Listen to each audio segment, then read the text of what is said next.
One person is receiving treatment for rabies in Livingston County. This comes after Livingston and Wayne County public health officials reported a raccoon testing positive for the disease. Dawson Levan looked into recent cases for what you need to know. With multiple animals and now one person testing positive for rabies in our region, Colin Wilcox with Livingston County tells me all of the tips that you should know to protect yourself from this disease.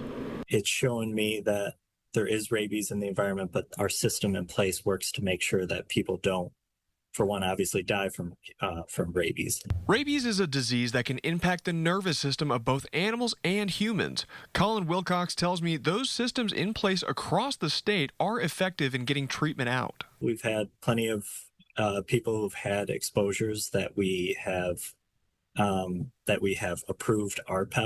RPEP stands for Rabies Post-Exposure Prophylaxis, a protocol that involves diagnosing the wound and, if needed, providing a series of vaccinations.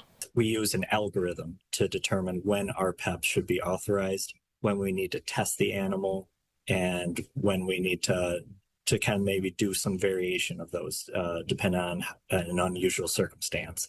Ontario County Director of Public Health Kate Ott tells me rabies is very treatable, but it's important to know some of the signs and symptoms in animals. Larger animals like raccoon, skunk, coyote, fox, they may be very aggressive, and they may have very weird vocalizations, different than you would usually expect from them. Ott says following state law of vaccinating your pet is also essential and advises pet owners to keep track of free vaccination clinics in their area. Most vaccines after the first vaccine are every 3 years, but it does depend on the type of vaccine.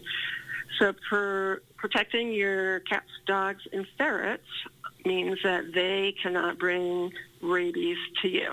Wilcox reiterates if either yourself or your pet has contracted rabies or you suspect they've contracted rabies, to go to your doctor's office and contact your local public health officials for steps for treatment.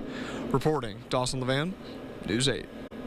Get the Rochester First streaming app today for everything you love from News 8 on demand. Plus exclusive shows you won't see anywhere else. Search ROC and download for free on Roku, Amazon Fire, and Apple TV.